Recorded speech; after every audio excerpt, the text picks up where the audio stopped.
Updated July 29 at 12:20 p.m. to include further details. Washington, Representative Louie Gohmert, a Tyler Republican who peddled a non-existent disinfectant for COVID-19 in April and is often spotted in the U.S. Capitol without a mask, has tested positive for the coronavirus, forcing him to miss a flight to West Texas aboard Air Force One. Gohmert, 66, was scheduled to fly Wednesday morning with President Donald Trump for a fundraiser in Odessa and a speech on energy policy in Midland. He tested positive for COVID-19 at the White House pre-screening, he confirmed in a tweeted video from his Capitol Hill office. "It's really ironic because a lot of people have made a big deal out of my not wearing a mask a lot, but in the last week or two, I have worn a mask more than I have in the whole last 4 months, he told Tyler local television station KETK in a Wednesday interview he also filmed from his Capitol Hill office. The Center for Disease Control and Prevention recommends all Americans wear a face mask when unable to maintain social distancing standards in public, calling them a critical tool in the fight against COVID-19 that could reduce the spread of the disease.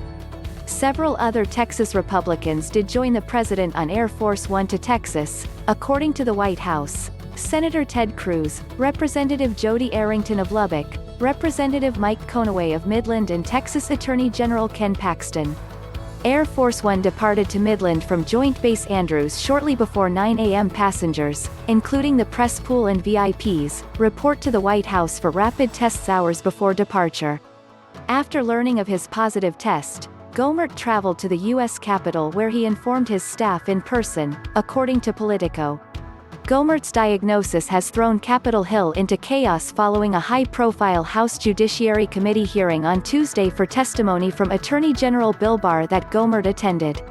A reporter from the Hill tweeted a video of Gohmert and Barr interacting within arm's length of each other on Tuesday. Neither man was wearing a mask. Kerri Kupec, a DOJ spokeswoman, told the Washington Post Wednesday that Barr will be tested for COVID-19 because of his interaction with Gohmert. During the hearing, Chairman Jerry Nadler, D.N.Y., admonished several Republicans in the room for not wearing masks. Gohmert was wearing his at the time of Nadler's scolding but removed his mask at different points of the hearing. "There are an awful lot of people that think it's a great thing to do all the time, but I can't help but think if I hadn't been wearing a mask so much in the last 10 days or so, I really wonder if I would have gotten it," Gohmert told KETK on Wednesday. In March, Gohmert was among the first members of Congress to have a scare with the novel coronavirus and self-isolated for 2 weeks after he interacted with someone at a conservative conference who later tested positive for COVID-19.